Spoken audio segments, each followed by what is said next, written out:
Сәлем достар, ең алдымен каналға жазылып лайк басып, колокольчикті басып кетулеріңізді сұраймын. Ішкі жарық.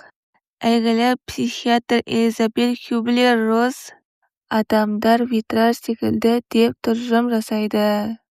Олар күн шыққанда жарқырап тұрады, алайда қараңғыға түсіп, ішкі жарығы жарқырағанда ғана шынайы сұлулығы көрінеді. Өмірде шектеу жоқ, сондықтан ішкі сәуле күйзелістің қараңғылығын жеңеді. Есірткіге тәуелділіктен, ішімдіктен, әуестіктен құтылуға көмектеседі. Тағы басқа күрделі мәселелерді шешеді. Сұлулығыңыз бен құндылығыңызға сеніңіз. Сіз өмірді өзгерте аласыз және әлемге аса қажетсіз. Шектеудің шеберіне түсіп қалмау үшін өмірдегі мақсатыңызды табыңыз. Үмітті жаңа мүмкіндіктерге деген сенімді жоғалтпау ең қиын сәттерде де алға ұмтылуға жол ашады. Кемелдікке жақындай түсу үшін жетістік пен бақытқа лайық екеніңізге сеніңіз. Үйлесімді өмір сүретін бір досым бар. Құдай берген дарынын үлкен құлшыныспен дамытады. Өзі бақытты әрі қанағатшыл. Оның қасында жүру бір ғанибет. Оны бәрі жақсы көреді. Неге? Себебі оның ішкі сәулесі кемел. Өзін жақсы көреді, бірақ оны өзімшіл, эгоист деуге болмайды. Ісі ойындағыдай болмай жатса, қиналып қайғырмайды. Жақсының да, жаманның да қайыры бар екенін түсінеді. Өз бақыты үшін күреседі. Ондай адамдарды сіздің де танитыныңызға сенімдімін. Бір адамның қайғысы мен қиындығы айналасына түгел әсер ететін де жағдайлар болып жатады. Егер өзіңізді бар болмысыңызбен қабылдамасаңыз, оқшауланып қаласыз. Ішкі сәулеңіз болмаса, адамдардың бағасын күтесіз. Өзгенің пікірі ғана сізге сенімділік сыйлайды. Ол түңілуге апаратын жол. Себебі ең әуелі өзіңізді өзіңіз бар қалпыңызбен қабылдай білуіңіз қажет. Сұлулығыңыз бен адами құндылықтарыңыздың шынайы өлшемі сеніміңіз. Айтуға оңай болса да, әрекеттің қиын екенін өте жақсы білемін. Ондай жағдайларды өзім де басымнан өткердім. Діни отбасыда дүниеге келгендіктен бала күнімнен Құдай сені жақсы көреді және белгілі бір жоспармен дүниеге әкелді деп үйретті. Бірақ көшеде не мектепте бір бала маған қарап, саусағын шошайтып, ұсқынсызсың десе болды. Ата-ана мен туыстарымның барлық еңбегі зая кететін. Өмір өте қатал. Адамдар көп жағдайда өз әрекеттері жайында терең ойлана бермейді. Өзіңіздің ішкі қуатыңызды оятып үйреніңіз. Ал ішкі қуатыңыз жоғала бастағанда, әрдайым күш пен махаббаттың қайнар көзі Құдайдан көмек сұрасаңыз болады. Өзіңізге деген махаббат пен өзіңізді дұрыс қабылдау өте маңызды. Алайда жұрт бүгінде бұл ұғымдарды толық түсінбейді.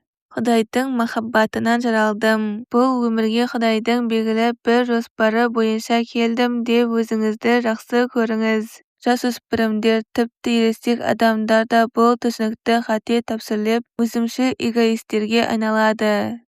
Сұлулық пен атақ-даңққа табынып, жұртты азғыратын көптеген реалити-шоуларға, фильмдерге, телевизиялық бағдарламаларға телміріп отыратын жастарды сұлулық пен байлықтың өмірдегі басты мақсат емес екеніне сендіріп көріңіз.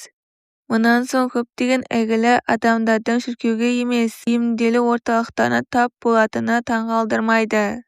Олардың көбі өркөкірек болып, нәпсіге табынып кеткендер. Бізден бұрынғылар да солай өмір сүрді ме екен? Елестету қиын.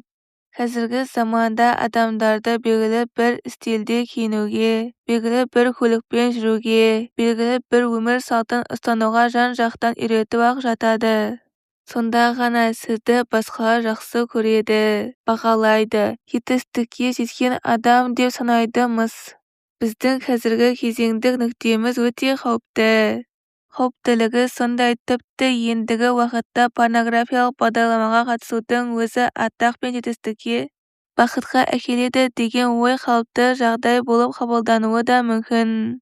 Ойлап қараңызшы, баспасөз беттерінде азып-тозып, ішкілікке салынып кеткен, сөйтіп берекесі қашқан киножұлдыздар туралы емес, жоғары оқу орындарының түлектері жайында немесе рухани ілім тарататын, Құдайға сыйынуға шақырып, жақсылық жасауға үндейтін адамдар туралы жиі насихат жасалса, бұл әлем әлдеқайда тартымды болып көрінбей ме? Әрине, жақсылықтан, ізгіліктен мүлдем айырылып қалдық деуге ерте. Мен осы кезге дейін құлшылық жасауға келген, ізгілікке қызмет етуге ниеттенген, жүректеріндегі мейірім оты лаулаған көптеген жастар мен егде кісілерді көрдім. Жасөспірімдер мен үлкендердің демалыс уақытында үшінші әлем елдеріне еріктілер қатарында аттанғанын, өз жеріндегі мұқтаждарға көмек бергенін де көрдім. Пластикалық операцияны, липосакция немесе Луи Виттон сөмкелеріне қол жеткізуді мақсат тұтпайтын да адамдар бар. Қол дүниенің соңына түскенде немесе дене мінсіздігі мақсат еткенде, құндылықтарыңызды өзгелер анықтайды. Демек, сіз өзіңізден бас тарттыңыз. Бұдан сіздің берекеңіз жоғалады. Менің дискімді тыңдаған соң бір қыз былай деп жазды. Өзімді жақсы көрмесем, басқалардың мені жақсы көргенінен еш пайда жоғын түсіндім. Сіздің жазбаларыңызды көргеніме 1 жылдан асып кетіпті. Бүгін тағы да қарап шықтым. Мен үшін қандай жақсылық істегеніңізді айтпасам болмайды деген шешімге келдім. Маған өзімді бағалауды, бар болмысымды жақсы көруді, өзім қалағандай өмір сүруді үйреттіңіз. Айтпақшы, өзіме деген пейілімді өзгерткенде, досым қатты қуанды. Оның да сізге алғысы шексіз. Ол әрдайым мен үшін алаңдайтын және ақымақтықпен өзіне қол жұмсап қояды деп қорқатын. Бірақ мен өзгердім және өмірім әлдеқайда бақытты бола бастады.